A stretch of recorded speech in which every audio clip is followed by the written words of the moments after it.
when she comes out and says, this man right is not who y'all think he is. And I've been really, putting on a front this entire time.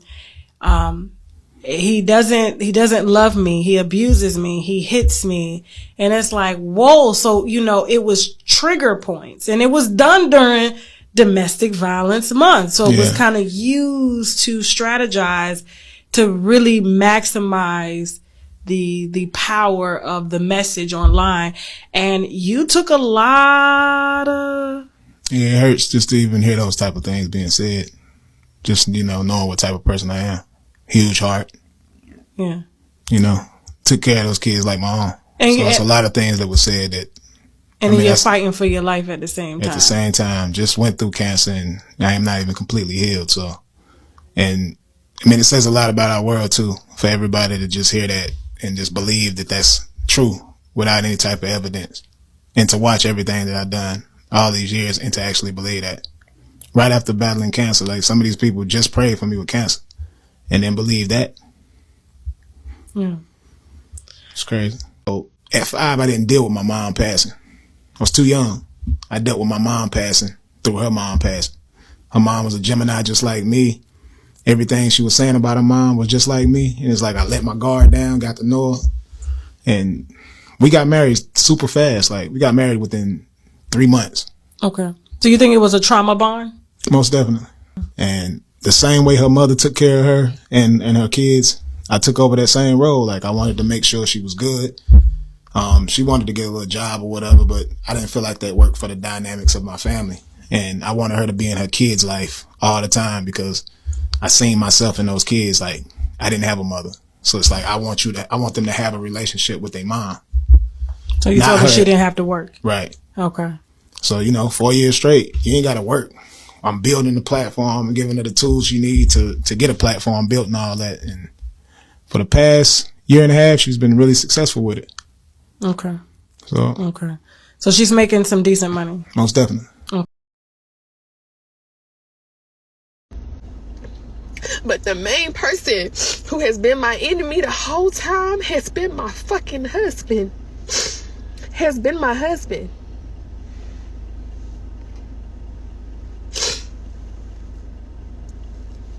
But it's cool though, because you would never see another tear out of me over this, especially over you. But before you address anybody about talking shit about me, before you start talking about defamation of character, I'm gonna need you to look in the mirror at yourself, because you're the main person who has been dragging me. I know you care about your image, and I know you upset that I exposed the truth about you, but you can't keep telling people not to talk shit about me when you the main person. You the main person. But anyways, I'm just happy that I realized it before.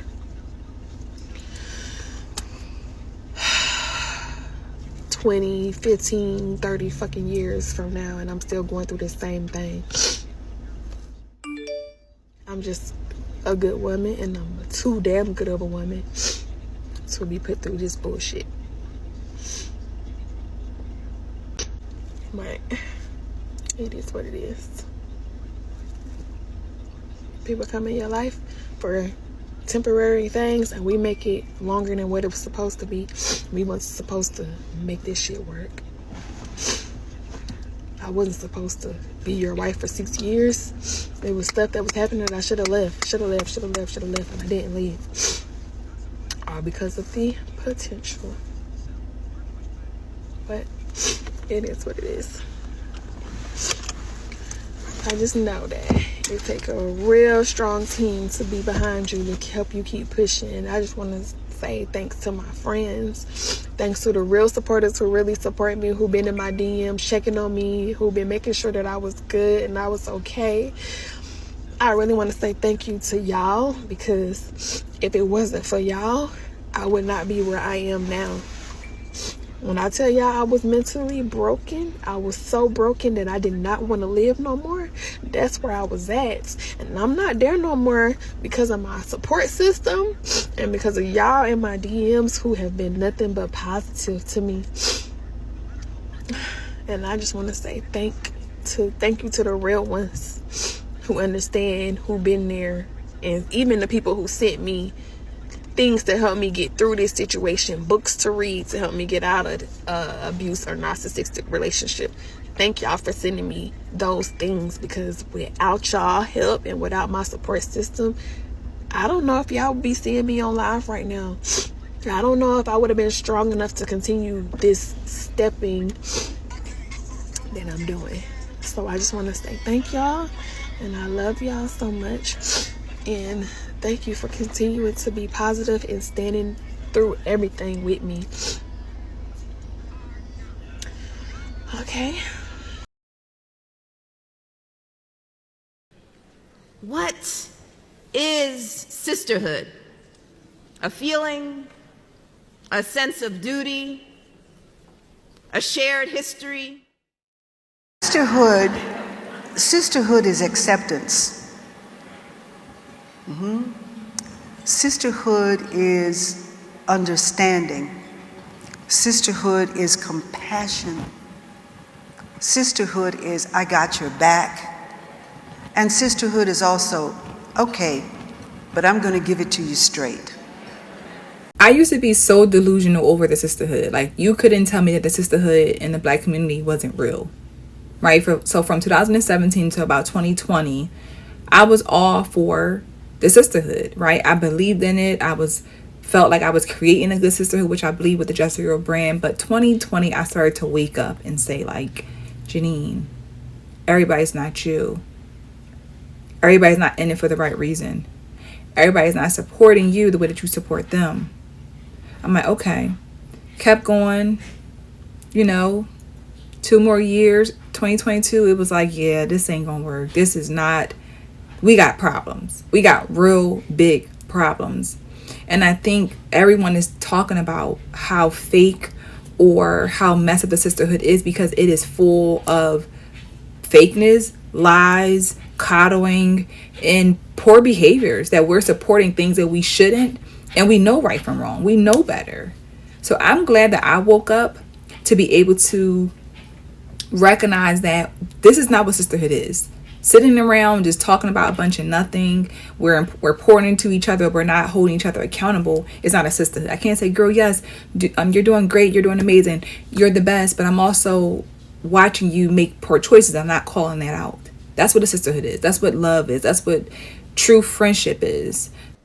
Who is welcomed in and who is left out? What makes us a good sister? What do we do when we aren't good? So y'all were all for Morgan Bailey when she was saying F her baby daddy. But now that she's entertaining him, you're upset. So I feel like what I'm witnessing is women were able to trauma bond with her based on being single moms, hating their baby daddies, and y'all were able to group together and we all talk about how much we hate our baby daddy, right? No one was telling her how to change the narrative for her daughter. No one was really encouraging her, you know what, it didn't work out between the two of you, but do better for your daughter, right? Let me send you some words of encouragement, but also encourage you to try to make it work with him for the sake of your child. Right? That was not the conversation. It was purely, we hate him. We don't need our baby daddies. Our babies are good without them. Y'all no longer support her. Y'all no longer fans of hers, because she's not promoting the F him narrative anymore. And that just shows me all we want to see is each other stay stuck. And although they worked mightily to resist competition and ranking, there were, of course, class and generational differences leading to arguments and conflict. As Septima Clark would say in a very different context, don't ever think that everything went right. It didn't. Many times there were failures, but we had to mull over those failures and work until we could get them ironed out. Same with sisterhood. It's not all roses and incense. Sometimes it's thorns and funk. By definition, a sisterhood is a close bond built between like-minded women who share a deep friendship and have common goals.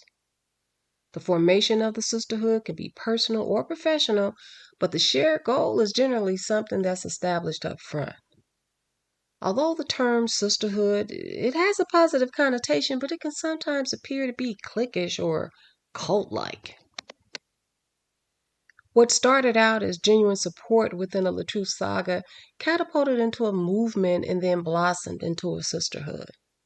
By saga, I'm referring to the events that took place during the Robert Hampton versus Brianna Hampton tote incident, breakup, and ultimately the divorce. Thankfully, that saga has finally ended. But what remains now is the aftermath, which consists of sisterhoods, supporters, and foes. Depending on which version of the details you believed during the saga, you almost had to pick a side. And being on either side was your choice and your opinion. It was just that, yours to form. Some people to this very day claim they weren't on either side. Okay, so I get not being part of a team or sisterhood, but it's almost impossible to be neutral or believe that both Robert and Brianna were telling the truth. If you were blogging on social media prior to October 2022, chances are you picked up the LaTruth story to cover on your platform.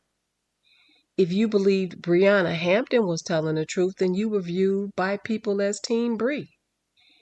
Your followers and subscribers were likely Brianna supporters, but came to be your supporters as well. But that's not all. There was massive support for women who were victims of domestic violence. So the support was threefold. People who believed that an injustice was being done to a black father who was lied on and being framed as a domestic violence abuser, they were known as LaTruth or Robert supporters. Content creators were already covering the story, and some initially supported Brianna. Until, that is, proof, or as we like to call it, receipts, were dropped by Robert. Robert showed evidence of the lies and deception that was being manufactured for his demise. What started out as a couple's divorce became a movement in support of domestic violence survivors or fathers' rights. You almost had to pick a side because both weren't happening simultaneously. Either Robert was beating on his wife or Brianna was lying about the abuse in an effort to ruin her husband's brand and also using parental alienation tactics to damage his relationship with his two daughters. Content creators on Robert's side began blogging and going live to uncover the lies and expose the truth. Between them, a sisterhood was formed. These content creators were using their journalistic skills to bring us the latest details, so it seemed natural to form a sisterhood, though it appeared more professional than personal. They met and strategized on the back end and provided listeners with facts and receipts related to the drama that unfolded on a regular and recurring basis. What resulted was a sisterhood filled with empowerment, solidarity, and strength. Over the course of the 2-year period, there was a breakdown in the cohesiveness of the group. In my opinion, it was based on competition, distrust, and sometimes jealousy. Not of each other necessarily, but of the attention or the exposure some content creators received over others. Robert supporters who weren't content creators formed online friendships and attempted to bring peace between the content creators. During the live streams, the supporters who commented in the chats were reminiscent of their own sisterhood. Yeah, they bumped heads sometimes, but they always kept the main thing. And that is that a black man was being framed and wrongfully accused of a crime. Although Brianna's supporters were large in numbers, there was only one content creator who believed Brianna's version of the truth, allegedly. And that content creator would live stream for hours on end in defense of Brianna and a hurt finger. They too formed a sisterhood, and boy, were they united. They stuck together like a swarm of bees and were loyal to their sisterhood, and to a fault, in my opinion. The movement was formed as a hive, but it since then has branched off into separate, smaller groups. At first glance, it looked like the beginning of support groups filled with empowerment and strength. After all, women have been told to bond together in the face of adversity, right? They came for the support, but they stayed for the drama. Their desire for a support system, especially through facing challenges, it's not at all wrong, but this particular sisterhood was based on something dangerous. The foundation of this group wasn't built on mutual respect or shared truths. Instead, it was built on distorted realities, half truths, deceit, and manipulation. The sisterhood was built on deception. These women were bound together by their shared grievances. They believed they were creating a support system, but instead, they fostered an environment of manipulation, falsehood, and ultimately destruction. The women at the core of this sisterhood were hurt and angry. They had faced injustice, neglect, and pain themselves. But instead of channeling that anger into constructive action, they turned inward and began to weave false narratives. They shared their stories, not as they were, but as they wished them to be, embellishing facts and distorting truths. Over time, their version of reality became their reality. The very person they were supporting manifested physical abuse into her life. What started as an attempt to create solidarity turned into a network of deceit and lies. When we base our relationships on deception, we create an environment where trust is impossible. These women weren't just lying to others, they were also lying to themselves. When you're caught in a web of lies, it's easy to lose sight of what's true, what's right, and what's real. In the short term, lies might provide comfort as they create a sense of belonging, but in the long run, they sow distrust, resentment, and even confusion amongst the sisterhood. A sisterhood built on lies does not remain contained, it spreads. Like any misinformation, the lies begin to affect other relationships, reaching beyond the core group of women. Lies have a ripple effect. People outside the sisterhood, friends, families, and even bystanders get caught in the crossfire. We've seen this happen as a result of the doxing that was done to LaTruth supporters and their families. The anger that once bonded Breonna's supporters began to target those who were perceived as threats. Anyone who dared question or challenge the validity of their experiences was met with hostility, and they were dismissed as an enemy or someone who was jealous of the sisterhood. This kind of atmosphere becomes toxic.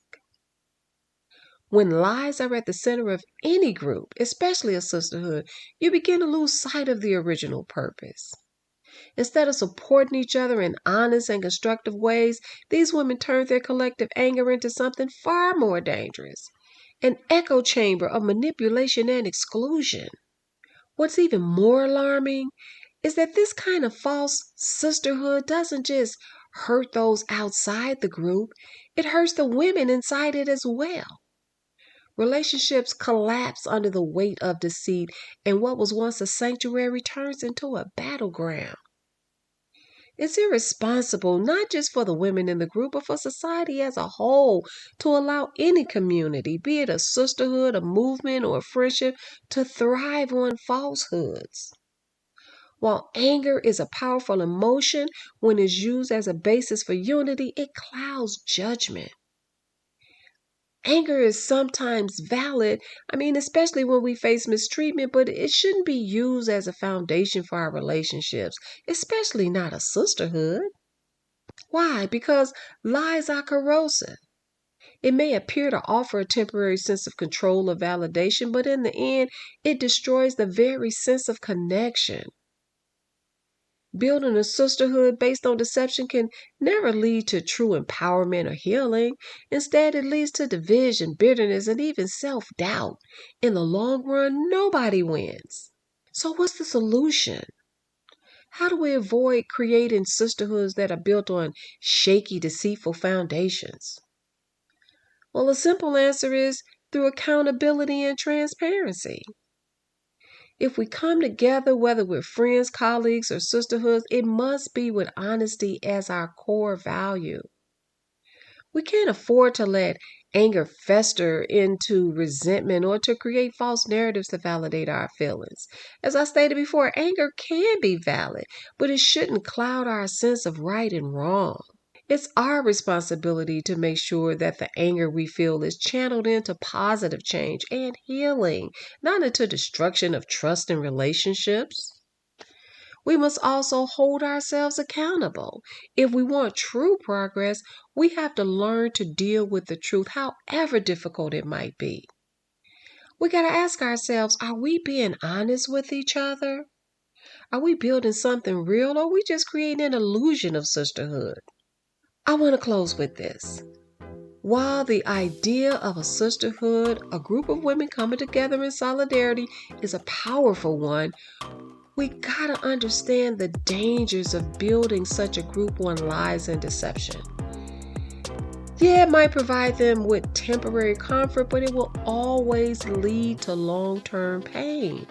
To build true solidarity, we must ground our sisterhoods in honesty, transparency, and respect for each other's realities. When we witness our sisters exhibiting unethical or harmful behavior, we have to call them out on it. If the behavior continues, or even worse, if it spreads among the group, we must take action to evict. Or we got to remove ourselves from the group. Only then can we create a sisterhood that is truly empowering, one that supports, uplifts, and strengthens everyone involved. Don't forget to like, share, and subscribe.